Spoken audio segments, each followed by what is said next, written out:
All right, family. Black Power is the truth hour with General Sarasu Seti. Kick back, get your mind ready for some information that's guaranteed to be heavy. Yes, indeed, we back with another tribute to the Grand Master Teacher, Professor Walter Williams, who has went on to become an ancestor after such a great and enormous walk on this planet providing African people. You see, we're one of the most magnificent presentations of African history of any scholar, any scholar on the planet in African scholarship. Yes, indeed.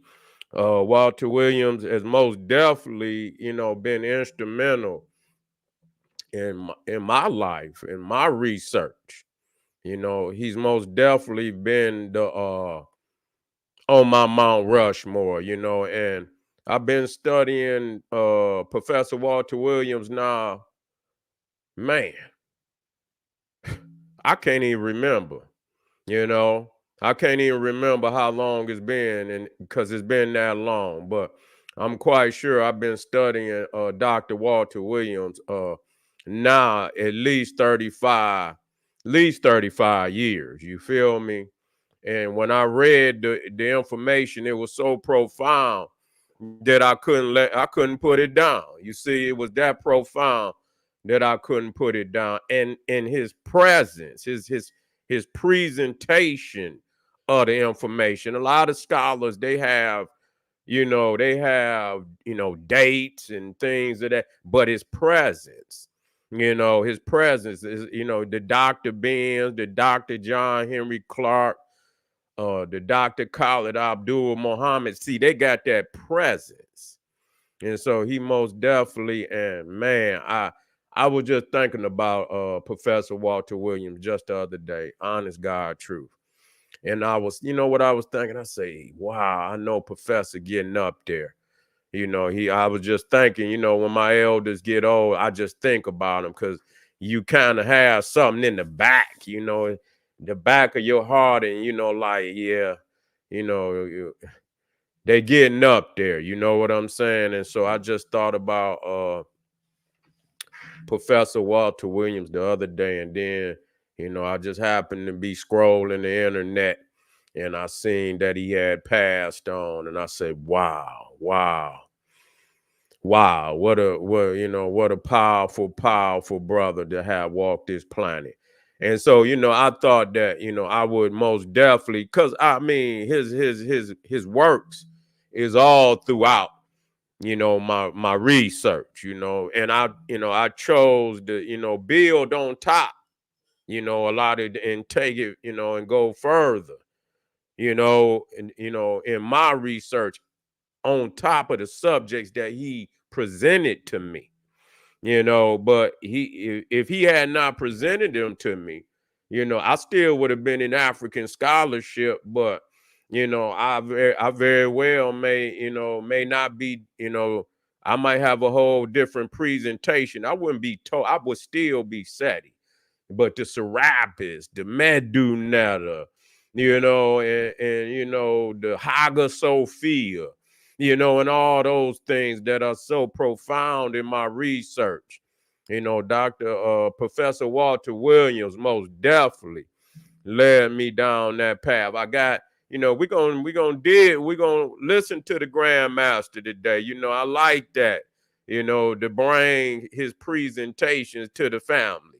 And like I said, if I get some information about uh his going home, I most definitely post. I haven't heard anything. I'm gonna try to make a couple calls and see what's going on, and I'll most definitely post it right here. I'll bring it to the people.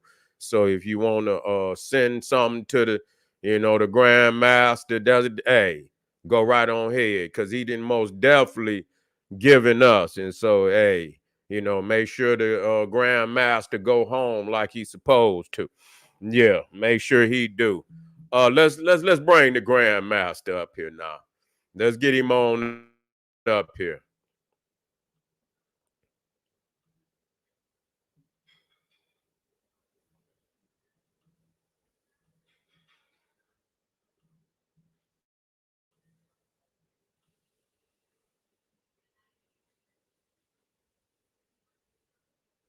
Let me know how it sound out there, though, family.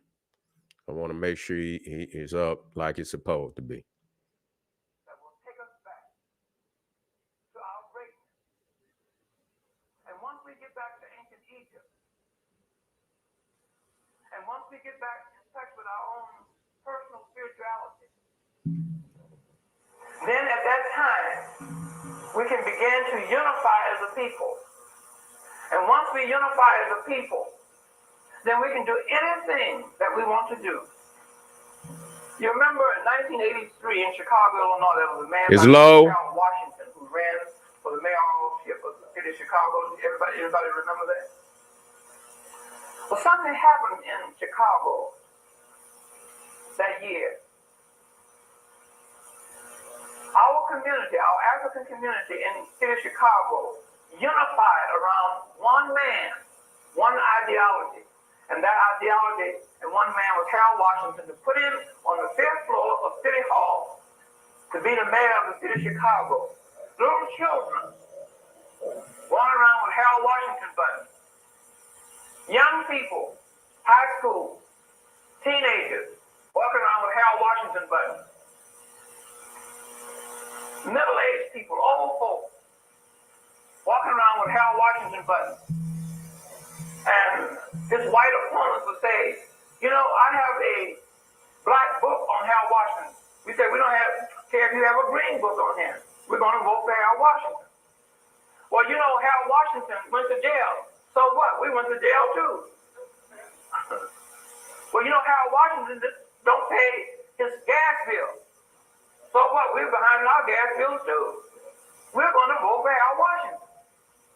And they had a political analyst in Chicago who said, I've been a political analyst for 35 years, and there's something out there that I can't put my finger on that's happening to that community. I knew what was happening.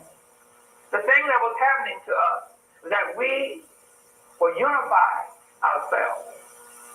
And when we unified ourselves, what happened in Chicago? Harold Washington went to the 5th floor, didn't he? He went to the 5th floor because we unified ourselves. Okay? And this is what we're going to have to do. We're going to have to unify ourselves. We're going to have to shed ourselves of all religion in order for us to see who we are spiritually. I was at the University of Chicago last year to hear a lecture by a member of our race. He had graduated from the University of Chicago Theology School of Divinity. And he was teaching at one of the colleges in California.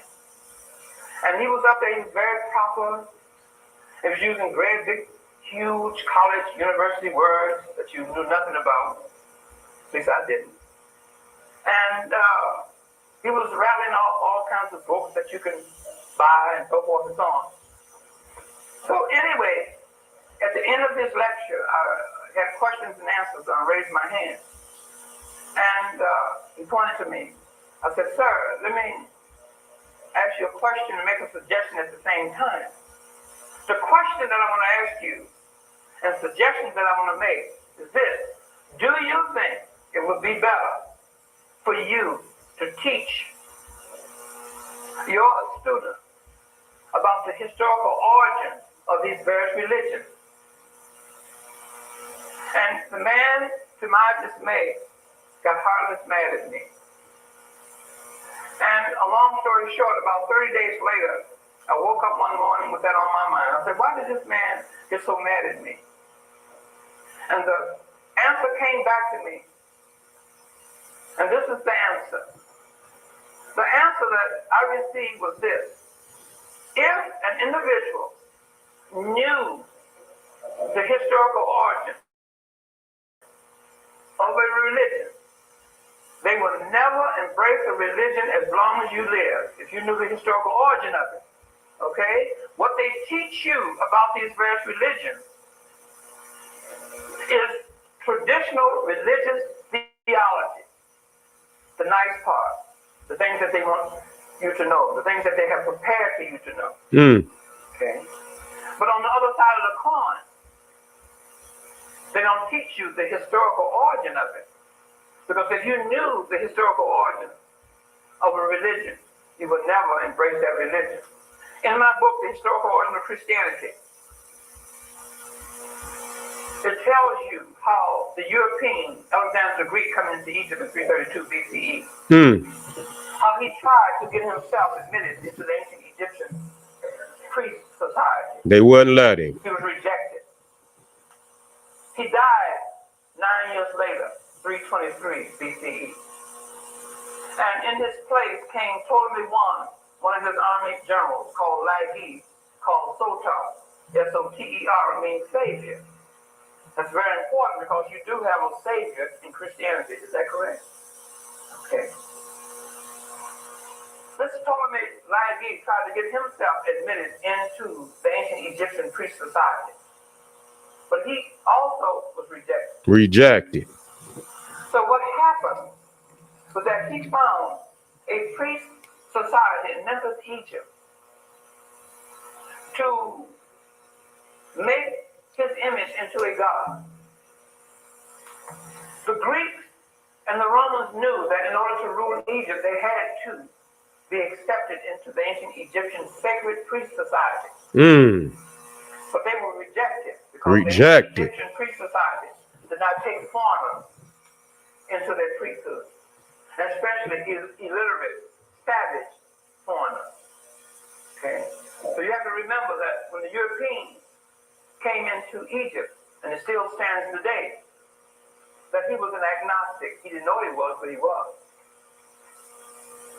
Atheist, psychopathic, schizophrenic, uncivilized individual. That's what he had. And when Ptolemy found this priest society in Memphis, Egypt, he says, make my image into a god. And they took two of our ancient Egyptian gods, Osiris and Apis, and made a composite of the two, and came out with the name Serapis, and gave this title, or this name, to Ptolemy I Lagi, and called him Serapis. And gave him the characteristics of our god Osiris, or our ancestor Osiris. And he, at that time, took his image and tried to get it accepted into the priest society throughout Egypt. Rejected. He wanted his image to be put into the temples throughout Egypt to be worshipped, right along with our royal ancestor, Osiris. Rejected. So he closed down all the temples throughout Egypt. And he confiscated all of those divine scroll manuscripts that our ancestors had created over the centuries and over the years. And he housed them in the temple that created his image into a god. You see, you have to understand also, during the time of antiquity, our ancestors worshipped or gave homage to their ancestors, our ancestors, such as Osiris, the father, such as Isis, the mother, and the son, the S-U-N, Horus.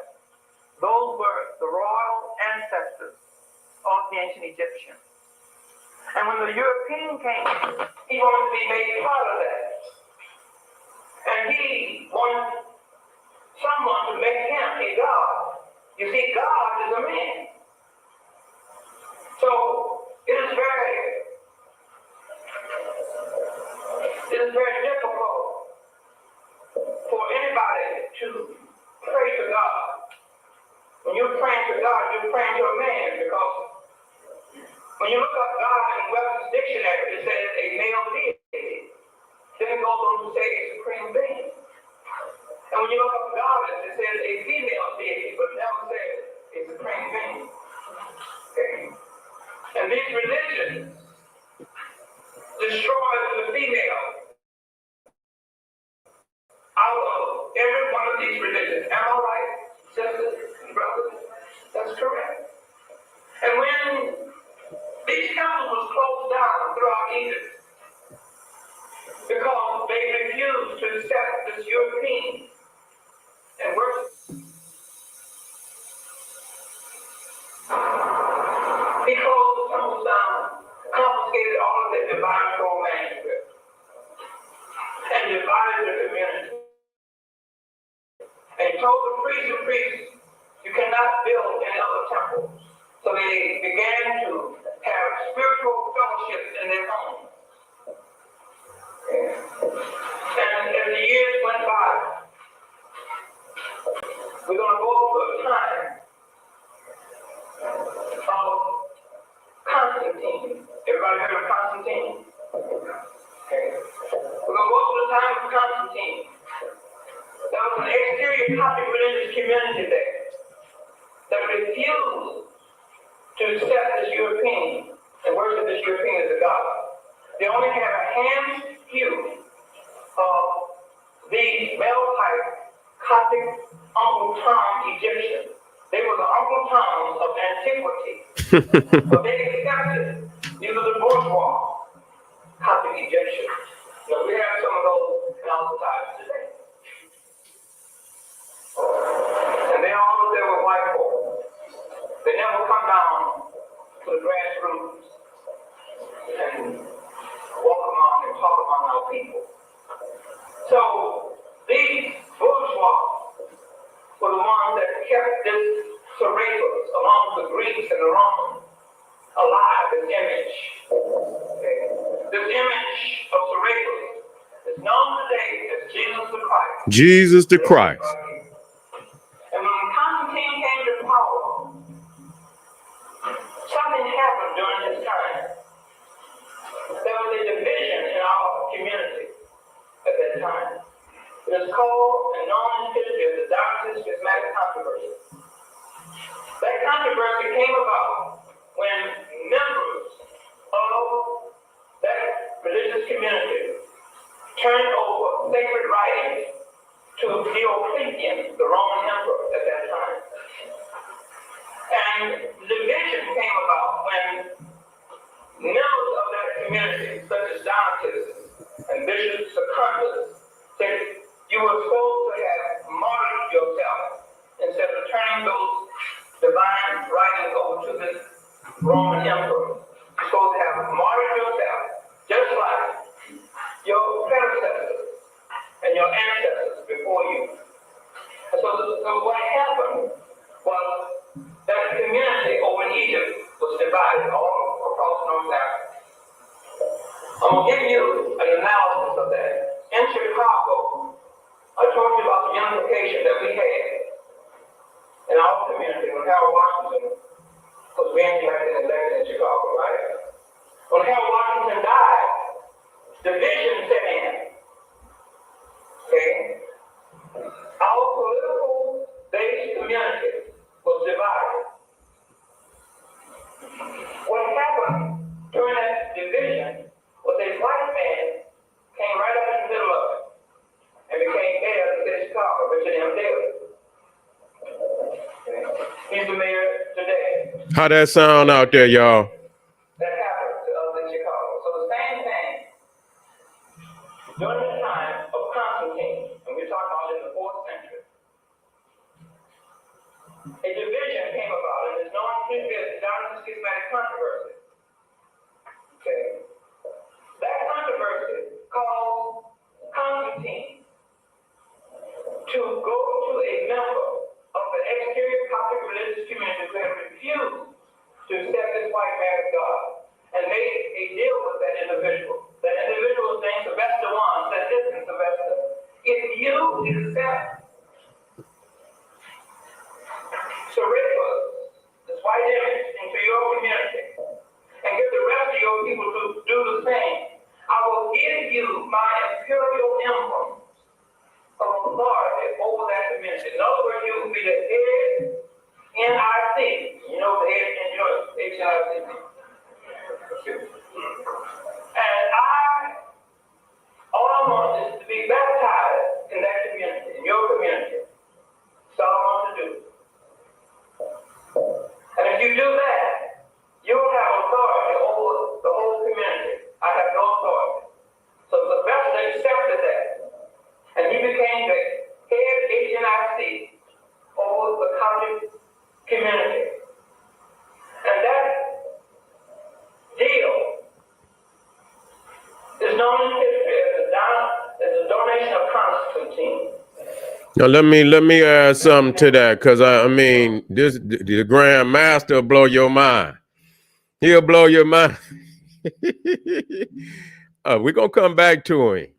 But see, this is listen to me. I was already against long time ago.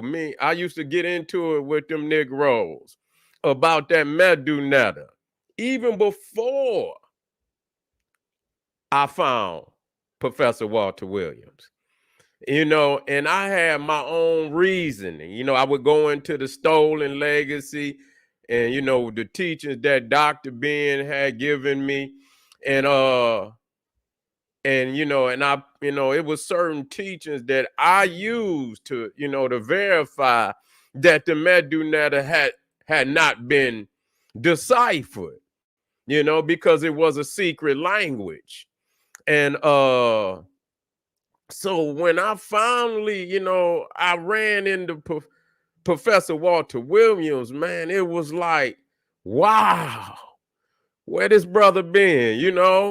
Where has this brother been? And when he had this, the reason why the ancient Egyptian hieroglyphs had never been deciphered. It's in the back of the Christianity book. I keep messing up the title, but anyway, it's right there in the back. It's no more than about maybe 4 or 5 pages. And I say, oh, let me see what he's talking about. And when he took and said that you cannot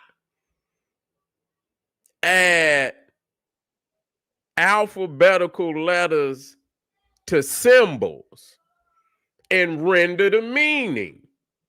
And I mean, you got to make this shit plain. You know what I'm saying? You can't, and I say, well, let me, and I say, you know what? And he showed in the book, he had symbols and he put his own symbol in there. He asked the reader, what does it mean? This is my symbol. What does it mean? You can't know unless I give you the definition. You can guess, but that don't mean you know it as the original meaning. You don't know that unless the person who created the symbol gives you the meaning, And so I say, you know what? Let me study this. And so what I did, I went and I found legends. That's what you call it, a legend. And a legend is where you got a map, or you could have, even electricians, they have symbols, and and just like if you pick up some electronics and shit, it'd be symbols on the back of it, but they got a whole, like a dictionary, electricians and a whole lot of other skilled people, where they got symbols, and it's not a letter, it's a meaning to it. It could mean electric shock, it could mean resistor, it could mean capacitor, it could mean a whole lot of things. And so understanding that you cannot add a letter to a symbol and render the meaning. So what they did with the hieroglyphs, and I studied this shit now. Yeah, I studied it. I done studied it for years now. I know it off the top of my head, And this is in honor of the master. You know, he gave me the key. You know, he gave me the key, and I opened up the door, goddamn it, and opened up a few more too. You see what I'm saying? Open up 2, 3 more doors. You feel me? And so when I was studying it, I said, you know, I'm not gonna play. I'm gonna go get all the books. I'm gonna study all the linguists. Champollion. I studied him from when he was young till he got older, you know, and I studied the other so-called linguists, and you know, that was trying to decipher. And so I say, let me see how they did this. And so you got this Rosetta Stone, right? And it got 3 different scripts on it. Okay, it got 3 different scripts. At the top, it got the symbols, the ideographs. In the middle, you got the demotic. And on the bottom, you got so-called Greek. But the Greeks never had an alphabet. That was an African alphabet that had been applied to the Greek language. And I can back that up. That's why when you look at the bottom, I dare you to go anywhere in the Greek world and find a manuscript previous to what you see on the Rosetta Stone. You know, you don't have no manuscripts for no Herodotus, no Socrates, no Thales, no Homer. You don't have none of that. You don't have no original scripts or scrolls from any of they so-called authors, not one. And so, you know, I say, I got to prove that. And I went to look up the oldest for every last one of them. And so I looked up even Herodotus. I say, damn, because I use Herodotus. And I even look Herodotus up. And I look for the oldest manuscript of every last one of them authors. Now, Herodotus, the oldest manuscript that they had of Herodotus was around 700 AD. 800 AD. But you know what? It was in fragments. Look it up. It was in fragments. It was not complete. It was like a page or 2, but they was tattered. You know what I'm saying? So it wasn't a complete page. And then miraculously, the oldest complete Herodotus was in 1400 something. And I say to myself, because, you know, I do this shit. The question I ask myself, well, if the oldest manuscript of Herodotus is around 800 AD and it's fragments, where did they get the rest of the motherfucking book to get the complete one in 14 something AD? Damn near like, about 500 years later, 600, they got a complete Herodotus. But the oldest is fragments. So I asked myself, well, where they get the rest of the book from to have a complete one? And then you have to think that's right around the time when Gutenberg created the printing press, a movable type. So you see, and you can go down all the rest of them. They have no scrolls. So really, the Greeks are in the same predicament as the biblical writers, where they say, okay, Jesus lived around 0 AD, but the Gospels was written damn near 100 years, and that's what they say.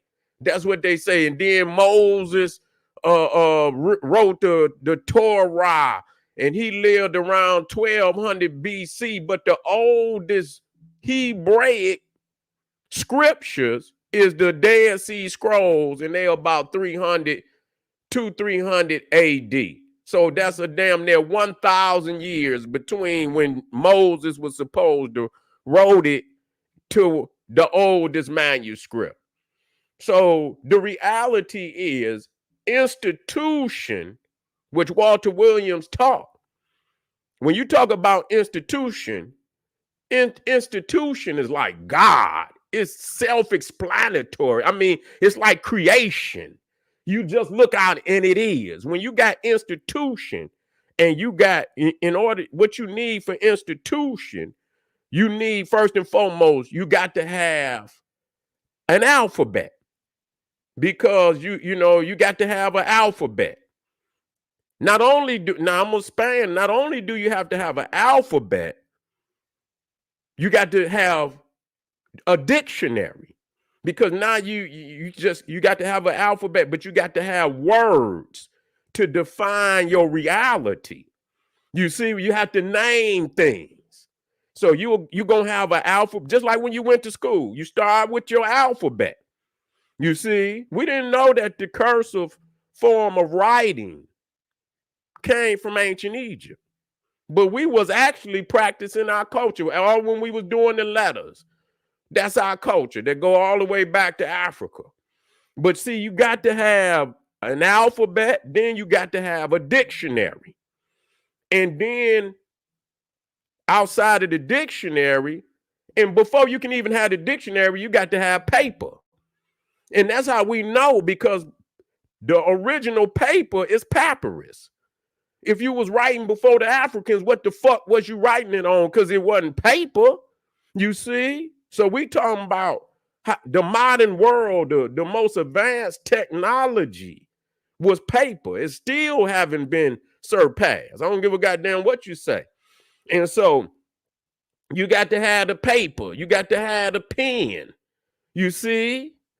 The Greeks stole their reality from Egypt. So how in the fuck could they even have until they come into Egypt? They didn't have no scroll. If the Greeks had institution, they would have scrolls just like you see in Egypt. You see, I mean, it's no excuse. When you got institution, there is no excuse. You wouldn't be, and let me explain something to you about institution. Let me explain something. This is what I expanded on the Grandmaster. I had to say that though. The one thing about institution, where most of these religions, when you always, what is the oldest book? What is the oldest book? In institution, it's not about one book. It's about mass production. You see what I'm saying? That's how you know a civilization has institution. Everything is mass production. You see, so they're not gonna have no one book. They're going, if you got students, you got to have books, damn near a book per student. You see, that's institution. You're gonna provide each student with a book, okay, with a scroll.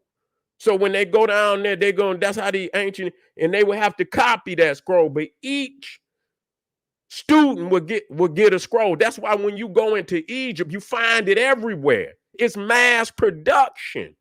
You see, we're not looking, Osiris, the story of Osiris is in over 1 million different places in ancient Egypt. You will go and you will see, and even if the story changed a little bit, you can see that it had been standardized. You see, standardized, so people ain't all over the place. Yeah, it'll be a little different here and there, but it's been standardized. So when one a brother or sister from the north talk to a brother or sister in the south, yeah, it might be some different, but when they say Osiris, they understand the standardized understanding of who Osiris is, who I said is. They not all over the place. It's been standardized. So when you're talking about institution like that, having the pen, the paper, having the alphabet, having the dictionary, and then outside of the dictionary, you're going to start having encyclopedias textbooks per subject.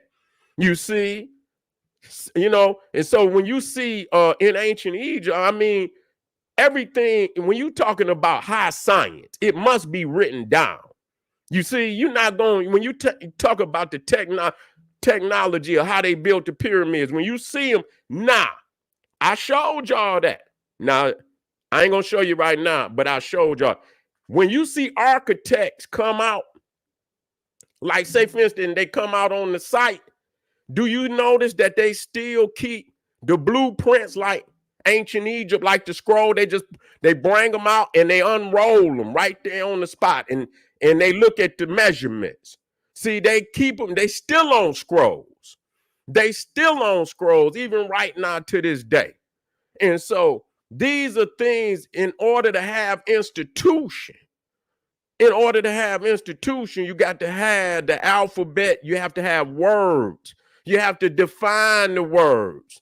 And then you have to have encyclopedias that give a broader understanding of the reality around you. And then you have textbooks per subject. This is what started in Egypt alone, because the proof is still there.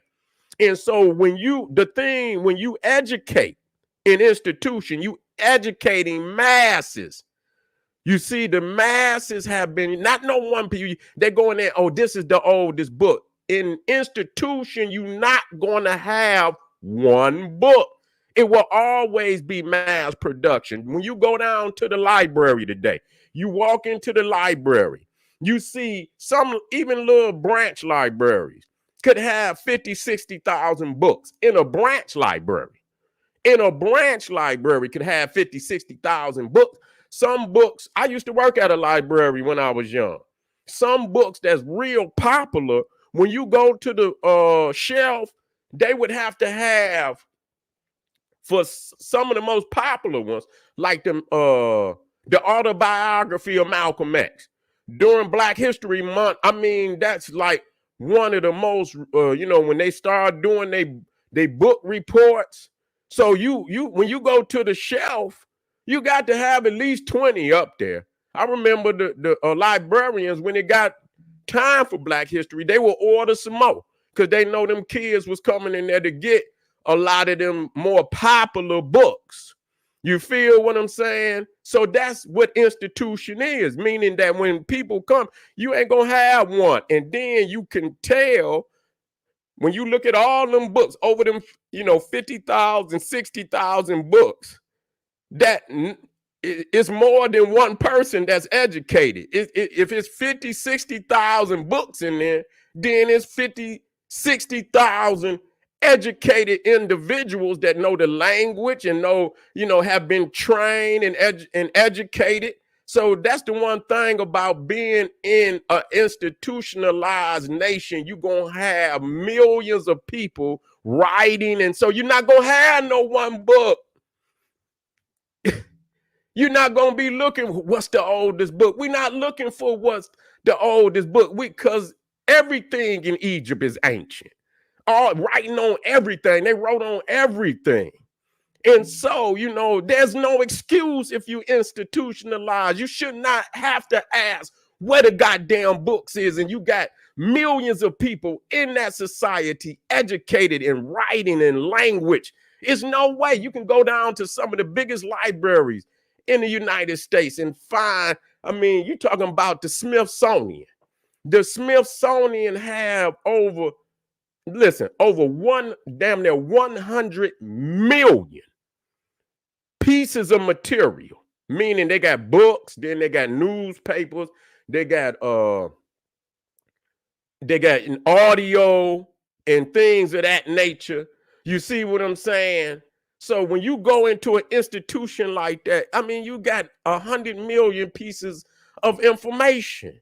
You see what I'm saying? So when you look at Egypt, Egypt is the first institutionalized nation on the planet. Just like, that all the nations on the planet today are mimicking ancient Egypt. where you go and you find just scrolls everywhere, writing everywhere. Egypt is the first modern nation. Even though it's ancient, it's the first modern nation. All the attributes that nations had today, they are mimicking ancient Egypt. Now, if the Greeks, the Hebrews, the Arab, any of them, if they was institutionalized, where the fuck is their books? We should not be looking for no one book. We should be looking for thousands and thousands and thousands of manuscripts in an institutionalized nation. You should find thousands upon thousands upon thousands of books, and you have not found one fucking book from the Greeks, from the Romans, from the Arab, from the Hebrew. Why is that? Why is that? Because they did not have a language.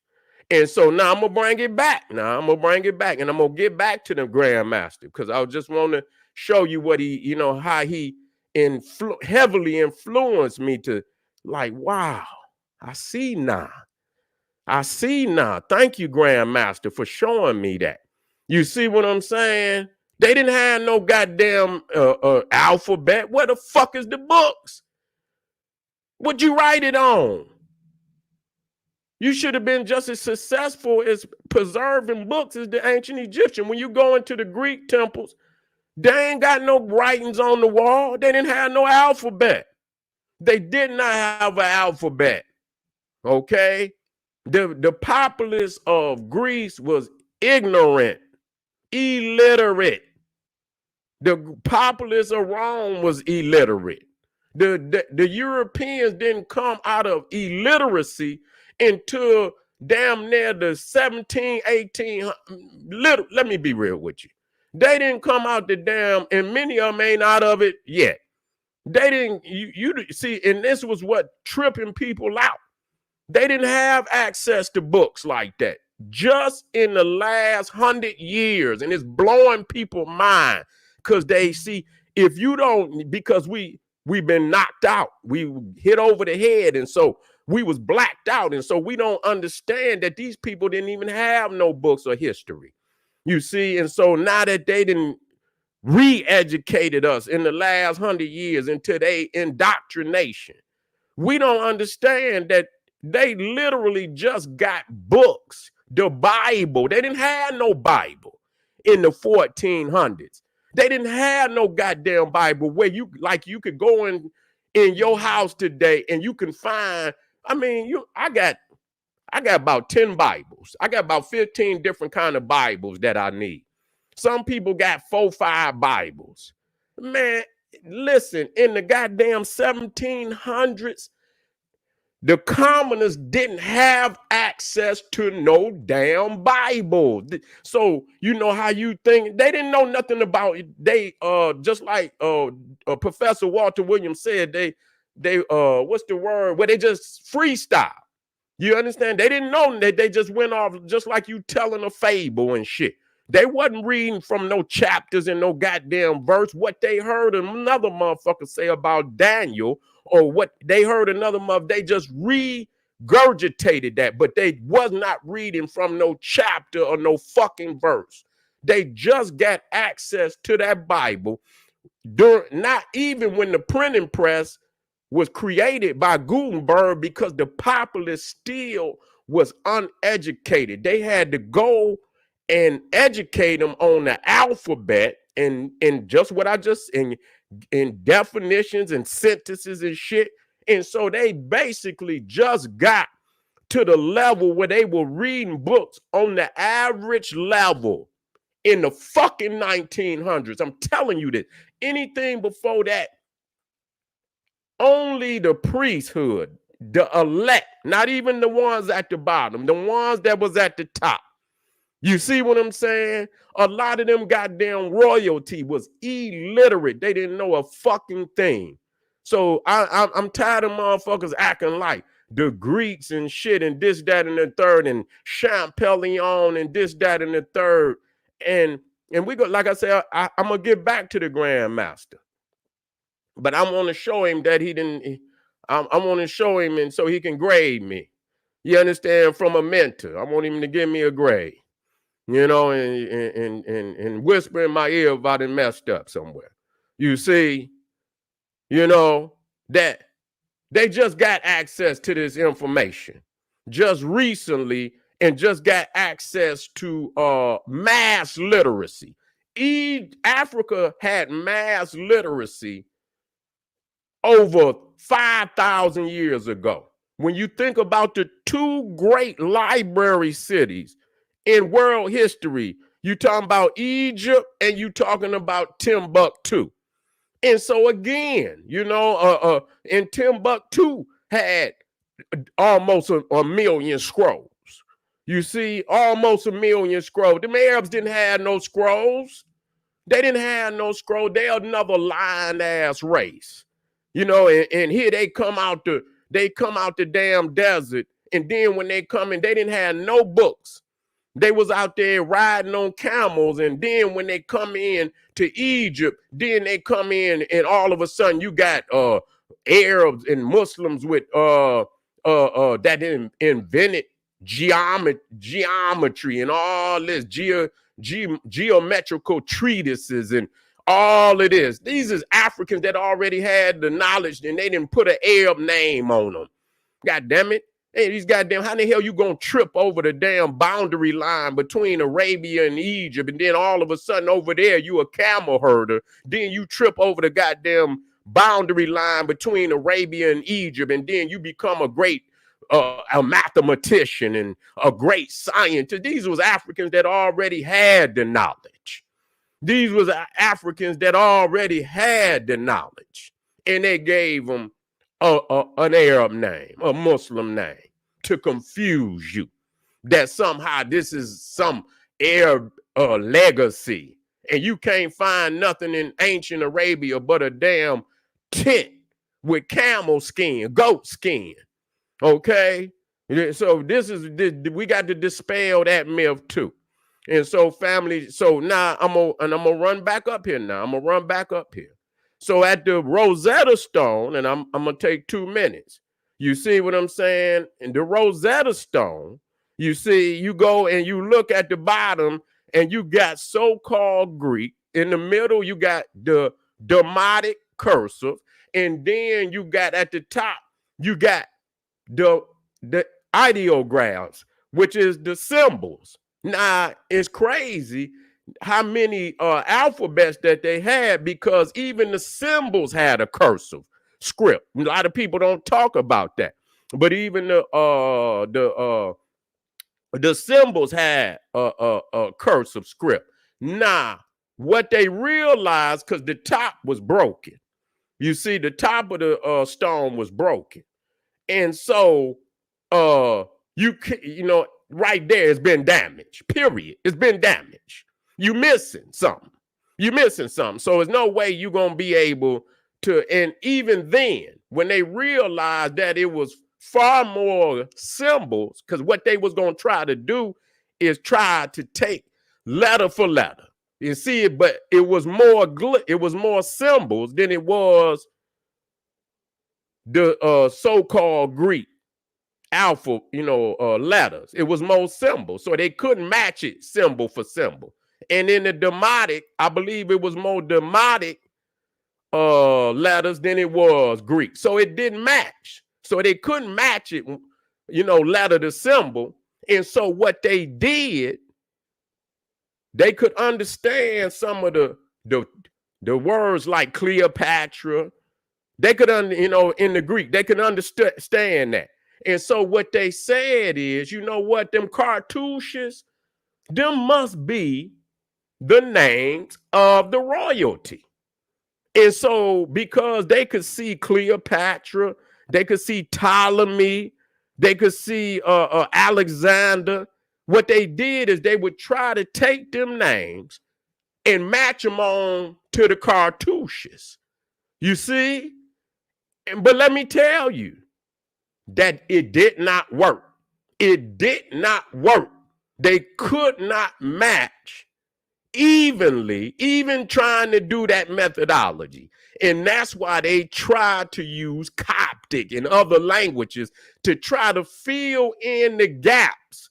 So even right there, once the so-called Greek on the bottom did not make a clean transition, the shit is over with. You can't go get to adding other shit from, that's not on the stone. You have to use what's on the stone. If you cannot succeed with what's on the stone and you got to go add Coptic ain't on no wall in ancient Egypt. Just let me tell y'all that. Coptic is not on any wall in ancient Egypt. They never used Coptic.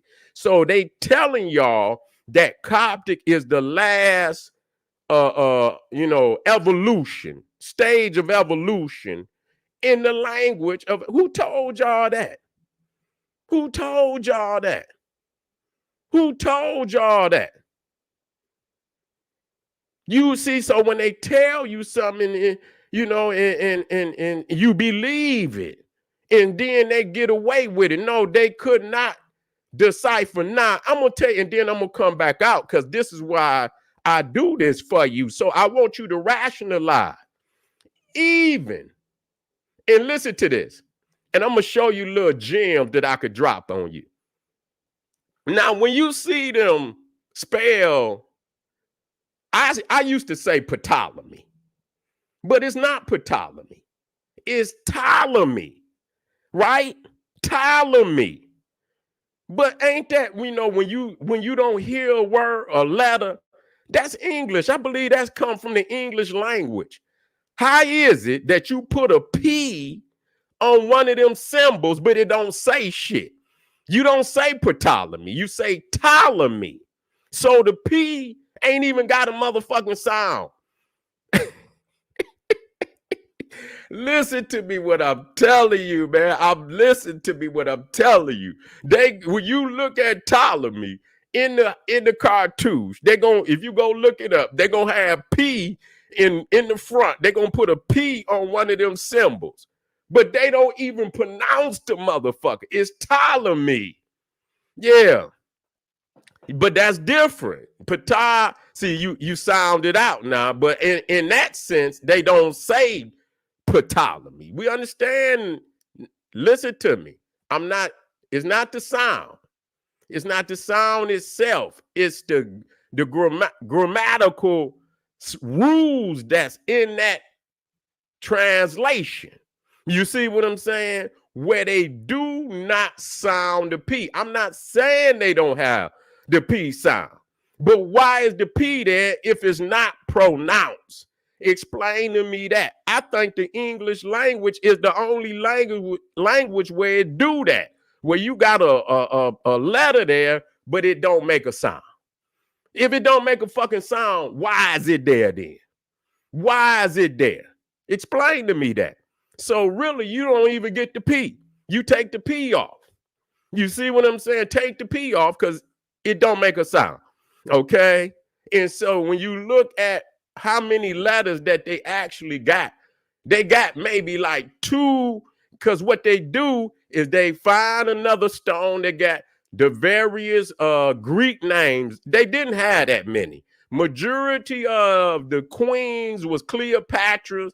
I think you had some Bernices, you had Cleopatra, you had Ptolemy, and a few, so you didn't have that many names.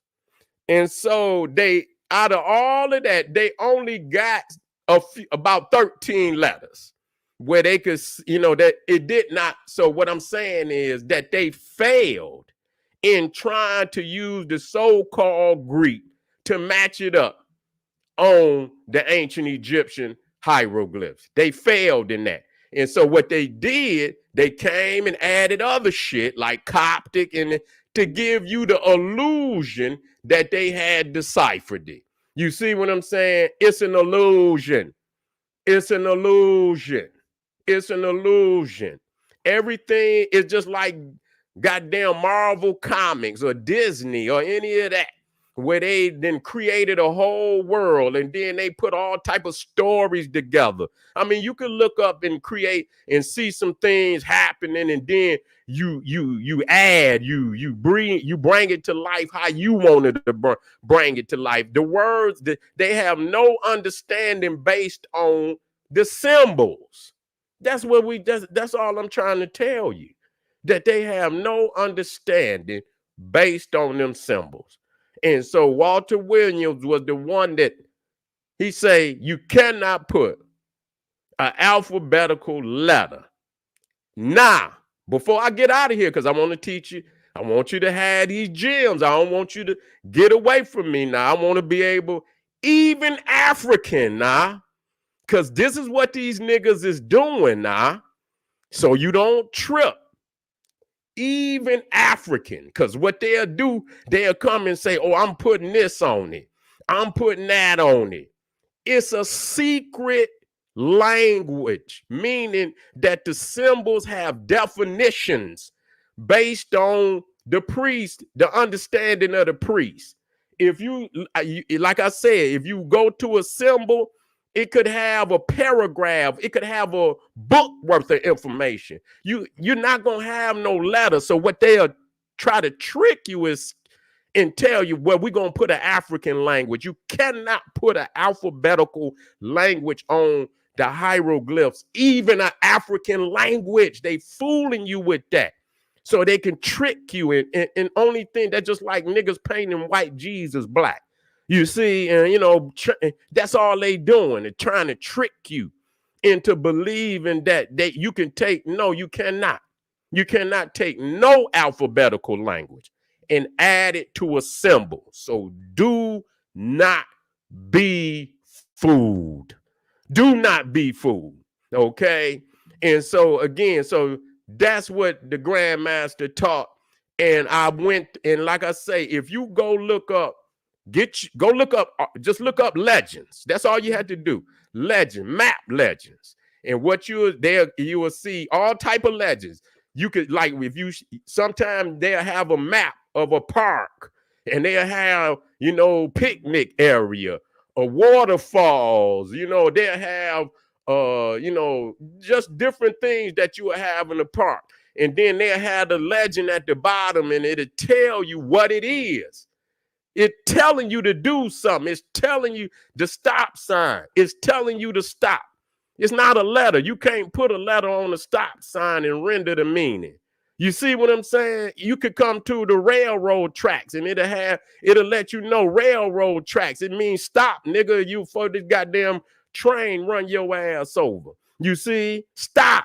Get your ass, let it be known as you know, red lights is blinking. That means stop, nigga. You can't go put an A on it or a B on it or a C on it. It's rendering a meaning. What's the fucking meaning? And see, the thing is, just like when it's telling you to stop, if you fool yourself that you know it and you don't goddamn know it, it could be very dangerous for you. You see what I'm saying? And so do it for yourself. And get back with me. Go look at all the legends and look at, and lastly, because y'all motherfuckers got me out here now. Y'all got me out here now. Listen, I done seen going to various legends that where they'll have the same symbol, like the circle with the dot in it. They'll have that symbol on so many different legends. You feel what I'm saying? And it'll mean something different on every legend. It could be the sun. It could be the sun.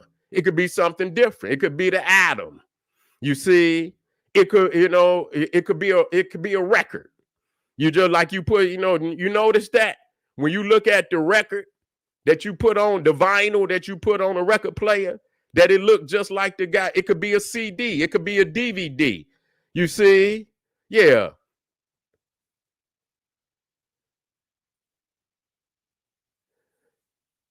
They're going in on them. Go in on them then, goddamn it. Show them no mercy. Let's talk. We you know what? We're gonna be going in because I'm not gonna just play Walter Professor Walter Williams, just straight through. That's a disservice. That's a disservice. I just wanted to stop right there. And we're going to come back tomorrow and we're going to do Walter Williams, just like the brother said. We're going to do Walter Williams on. And I just wanted to focus on that part. The Medunetta, which the Grand Master most definitely, broke backs. His motherfuckers hurt all over the African Centered community. Niggas was going to the YMCA, having their little Medunetta classes, niggas, and went back after listening to Walter Williams and General Cyrus Seti. Niggas went back to the YMCA the next week and motherfuckers had going out of business on that motherfucker. Yeah. No, I ain't done for the night. I'm going to drop some more. I got some more in there. Yeah.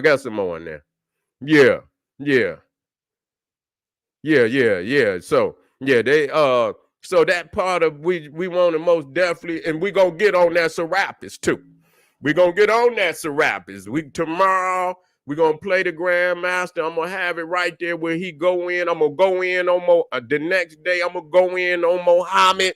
We're going to talk about the Hagia Sophia. We're going to talk about that goddamn the St. Peter's Basilica. You know what I'm saying? They keep telling y'all niggas that they have popes and shit.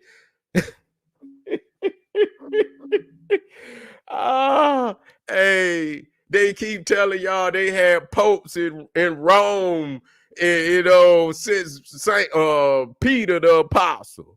I got the whole book and shit. And all them motherfuckers, they ain't nothing on them. Well, I say, and this is a Catholic presentation. You go to the earliest one, all they got is a date and say little was known about. What the fuck? How did you get this? They say little is known. You know why little is known? Because the motherfucker never existed. Never existed. They didn't fuck it. It's a crazy. See, the thing is, and I'm going to end with this and I'm going to come right back. When they created that printing press, that's when they created all the dates that you got today. Because that's when they said, well, goddamn, what we going to date this shit? That's in the 1400s. That's when they started. That's when they started dating a lot of that shit. And then they, because it was early, they was refining it, so that's why you got so many crazy ass dates for a lot of shit, even amongst white people. When they started dating Egypt, if you look at a lot of the Egyptologists, you got some white Egyptologists that say Egypt started around 6,000 BC. Then you got some that say 4, 5. All in between. And so I believe even up, and so I believe what they did is they rounded it off and they 300, 300,000, 3,000 BC. They just rounded it off. So they was just putting these dates in here. They don't know what the fuck. They just come on out the cave. They ain't got no understanding. Why do you think that they start 0 AD? 0 AD, because that's really when they come on the scene. They still was savages, but that's when they was officially on the scene. 0 AD with the Romans, not the Greeks, none of that. The Romans is when they came out of them caves for real. All right. So, family, thank you, Professor Walter Williams. Thank you. You have most definitely been a blessing to our people. You most definitely been a blessing to me. I could not be the scholar that I am today without you, good brother. I bless your spirit and your name. Bless your walk on this planet. Bless your walk on this planet. It's been a great, enormous contribution to our people. You have been a great, enormous contribution to our people. And we praise you, good brother. May you rest well. And we're going to be calling you now.